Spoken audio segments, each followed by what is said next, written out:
അപ്പോൾ P S C എല്ലാവരും ഒന്ന് ഞെട്ടിച്ചിട്ടുള്ളത് അല്ലേ? അതായത് എക്സാമിൻ്റെ കലണ്ടർ 1-ാം തീയതി പബ്ലിഷ് ചെയ്യുമെന്ന് പറഞ്ഞാൽ 1-ാം തീയതി തന്നെ പബ്ലിഷ് ചെയ്തിട്ട് പി എസ് സി എല്ലാവരും ഞെട്ടിച്ചിട്ടുള്ളത്. അതായത് ടെൻറ്റേറ്റീവ് കലണ്ടർ പ്രകാരം ടെൻറ്റേറ്റീവ് കലണ്ടർ ഇന്ന് ഔട്ടായിട്ടുണ്ട്. അപ്പോൾ അത് നിങ്ങൾക്ക് മനസ്സിലായിട്ടുണ്ടാകും ഏതൊക്കെ ദിവസം ഏതൊക്കെ മാസങ്ങളിലാണ് ടെൻറ്റേറ്റീവായിട്ട് എക്സാം കണ്ടക്ട് ചെയ്യുന്നില്ല നിങ്ങൾക്ക് ഓൾറെഡി മനസ്സിലായിട്ടുണ്ടാവും. അതിൻ്റെ കൂടെ പി എസ് സി വീണ്ടും ഞെട്ടിച്ചിട്ടുള്ളത് അതായത് പരീക്ഷാ കലണ്ടറിൽ ഉൾപ്പെട്ട എല്ലാ തസ്തികകളുടെയും പരീക്ഷാ സിലബസ് കൂടെ പി എസ് സി പറയുന്നത് നിങ്ങൾ സിലബസ് കിട്ടാത്തതുകൊണ്ട് നിങ്ങൾ പഠിക്കാണ്ട് വെക്കേണ്ട, സിലബസ് ഏറ്റവും ആദ്യം തന്നെ നിങ്ങൾക്ക് തന്നേക്കാന്നുള്ള രീതിയിലാണ് പി എസ് സി പറയുന്നത്. അപ്പോൾ അതിൻ്റെ അർത്ഥം എന്താ? മാക്സിമം ഉദ്യോഗാർത്ഥികൾ നല്ല രീതിയിൽ പഠിച്ചിട്ട് ഏറ്റവും വർത്തിയായിട്ടുള്ള കാൻഡിഡേറ്റ്സിനെ അവർക്ക് സെലക്ട് ചെയ്യാൻ വേണ്ടിയിട്ടാണ് അവർ ഉദ്ദേശിക്കുന്നത്. സിലബസും പറയുന്നത് പി എസ് സി നിങ്ങൾക്ക് തരാം എന്നുള്ള രീതിയിലാണ് പറയുന്നത്. അതിൻ്റെ ഒഫീഷ്യലായിട്ടുള്ള ഒരു നോട്ടീസ് പി എസ് സി ഇന്ന് പുറത്തിറക്കിയിട്ടുണ്ട്. അതിൻ്റെ ഡീറ്റെയിൽസിലേക്ക് നമുക്ക് പോവാം. അപ്പോൾ നിങ്ങളെ സംബന്ധിച്ചിടത്തോളം നിങ്ങൾക്ക് ടെൻറ്റേറ്റീവ് എക്സാം കലണ്ടർ കിട്ടി. അപ്പോൾ ഇന്ന മാസങ്ങളാണ് നടക്കാൻ സാധ്യതയാണ്. അതിൻ്റെ കൂടെ തന്നെ സിലബസും പിടിച്ചോ, സിലബസും തന്നു. അപ്പോൾ നിങ്ങൾക്ക് അതിനിഷ്ടം നിങ്ങൾ എഫേർട്ട് എടുക്കുക എന്നുള്ളതാണ് ഇതിൽ അൾട്ടിമേറ്റ് ആയിട്ടുള്ള എയിം വരുന്നുണ്ടാവുക.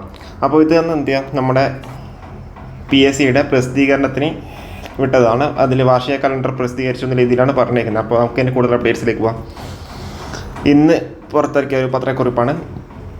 2025 വാർഷിക പരീക്ഷാ കലണ്ടർ പി എസ് സി വെബ്സൈറ്റിൽ പ്രസിദ്ധീകരിച്ചു. 2024 ഡിസംബർ 31 വരെ വിജ്ഞാപനം ചെയ്തതും ഇതിനകം പരീക്ഷകൾ നിശ്ചയിക്കാത്തതുമായ തസ്തികകളുടെ സാധ്യതാ പരീക്ഷാ കലണ്ടറാണ് പ്രസിദ്ധീകരിച്ചത്. കഴിഞ്ഞ പ്രാവശ്യം ഇതേപോലെ പരീക്ഷാ കലണ്ടർ പ്രസിദ്ധീകരിച്ചു. ടെൻറ്റേറ്റീവായിട്ട് പറഞ്ഞ അതേ സമയത്ത് തന്നെ എക്സാം കണ്ടക്ട് ചെയ്തിട്ടുണ്ടായിരുന്നു. പൊതു പ്രാഥമിക പരീക്ഷകൾ, ഒറ്റത്തവണ പരീക്ഷകൾ, മുഖ്യ പരീക്ഷകൾ എന്നിവയുടെ സമയക്രമമാണ് പ്രസിദ്ധീകരിച്ചത്. പരീക്ഷാ കലണ്ടറിൽ ഉൾപ്പെട്ട എല്ലാ തസ്തികകളുടെയും പരീക്ഷാ സിലബസ് ജനുവരി 15 കൂടിയിട്ട് പ്രസിദ്ധീകരിക്കും. ജനുവരി 15 ആകുമ്പോഴത്തെ വീണ്ടും ഒരു അപ്ഡേറ്റ് വരുവാണ്. ഇതുവരെ എക്സാം ടെൻറ്റേറ്റീവ് കലണ്ടറിൽ ഉൾപ്പെട്ട എല്ലാ പരീക്ഷയുടെയും സിലബസ് പബ്ലിഷ് ചെയ്യുന്നുള്ള രീതിയിൽ ജനുവരി 15 കൂടി പരീക്ഷാ കലണ്ടറിൽ ഉൾപ്പെട്ട എല്ലാ തസ്തികകളുടെയും പരീക്ഷാ സിലബസ് ജനുവരി 15 കൂടി പ്രസിദ്ധീകരിക്കും.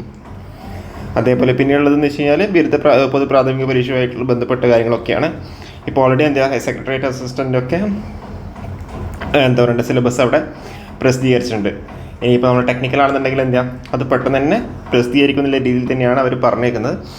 അപ്പോൾ ഇനിയിപ്പം നിങ്ങളുടെ അൾട്ടിമേറ്റ് ആയിട്ടുള്ള എയിം എന്ന് പറഞ്ഞാൽ സിലബസ് വരും. അപ്പോൾ നിങ്ങൾ കൃത്യമായിട്ട് പഠിക്കുക, മാക്സിമം എഫേർട്ട് എടുക്കുക എന്നുള്ളതാണ് ഇതിൽ അൾട്ടിമേറ്റ് ആയിട്ടുള്ള കാര്യം. ഓക്കെ, അപ്പോൾ എങ്ങനെയെങ്കിലും നല്ല രീതിയിൽ പഠിച്ചിട്ട് ഇനിയിപ്പം വരുന്ന എ ആണെങ്കിലും അല്ലെങ്കിൽ ലൈൻമാൻ ആണെങ്കിലോ അല്ലെങ്കിൽ ഇലക്ട്രീഷ്യൻ ആണെന്നുണ്ടെങ്കിലോ അല്ലെങ്കിൽ ഓവർസിയർ ആണെന്നുണ്ടെങ്കിലോ ഓക്കെ, അതേപോലെ ഓഫീസ് അസിസ്റ്റൻ്റ് ആണെന്നുണ്ടെങ്കിലോ എഞ്ചിനീയറിംഗ് അസിസ്റ്റൻ്റ് ആണെങ്കിലോ അല്ലെങ്കിൽ ഓവർസിയർ ഗ്രേഡ് 1 ആണെങ്കിലോ അല്ലെങ്കിൽ ലെക്ചറിംഗ് പോളി ആണെന്നുണ്ടെങ്കിലോ അതല്ലാന്നുണ്ടെങ്കിൽ സിവിലിൻ്റെ ഇഷ്ടംപോലെ LSTDI overseer grade 1 okay. LSTDI എന്ന് പറഞ്ഞാൽ ഇഷ്ടംപോലെ ഇത് വരുന്ന പോസ്റ്റുകൾ വരുന്ന ഒരു എക്സാമാണ്. അതേപോലെ മെക്കാനിക്കൽ ആണെന്നുണ്ടെങ്കിലും ഗ്രൗണ്ട് വാട്ടർ ഡിപ്പാർട്ട്മെൻറ്റ് ആണെങ്കിലും KW ആണെന്നുണ്ടെങ്കിലും ഒക്കെ ഇഷ്ടംപോലെ നോട്ടിഫിക്കേഷൻ ഇഷ്ടംപോലെ പോസ്റ്റുകൾ വേക്കൻസി വരുന്ന പോസ്റ്റുകളാണ്. അപ്പോൾ നിങ്ങളെ സൈഡ് തന്നെ മാക്സിമം എഫേർട്ട് എടുക്കുക. അപ്പോൾ ഇനി ഇത് പറഞ്ഞിരിക്കുന്ന അൾട്ടിമേറ്റ് ആയിട്ടുള്ള പോയിന്റ് ഇതാണ്. പരീക്ഷാ കലണ്ടർ ഉൾപ്പെട്ട എല്ലാ തസ്തികളുടെയും പരീക്ഷാ സിലബസ് ജനുവരി 15 കൂടി പ്രസിദ്ധീകരിക്കുന്ന രീതിയിലാണ് പറഞ്ഞേക്കുന്നത്. ഏറ്റവും ഇമ്പോർട്ടൻ്റ് ആയിട്ടുള്ളൊരു ന്യൂസാണ്, പെട്ടെന്ന് കിട്ടുക. അപ്പം തന്നെ ഒരു വീഡിയോ ചെയ്തേക്കുന്നത്. ലാപ്ടോപ്പൊന്നും കയ്യിലില്ല, അതുകൊണ്ടാണ് നമ്മൾ ചെയ്തേക്കുന്നത് ഈ ഒരു രീതിയിൽ പറയുന്നത്. നമ്മൾ കഴിഞ്ഞ ടെൻറ്റേറ്റീവ് കലണ്ടർ വന്നപ്പോഴും ലാപ്പ് കയ്യിലുണ്ടായിരുന്നില്ല. അപ്പോൾ അതുകൊണ്ടാണ് ചെയ്തേക്കുന്നത്. ഈ കഴിഞ്ഞ 2 ദിവസത്തെ വീഡിയോസിൽ കുറച്ച് ക്വാളിറ്റി അല്പം കുറവുണ്ടാവുക. അപ്പോൾ ഇത്രയും കാര്യങ്ങളാണ് പറയാനുള്ളത്. കൂടുതൽ അപ്ഡേറ്റ്സ് ആയിട്ട് വീണ്ടും കാണാം. Okay, thank you.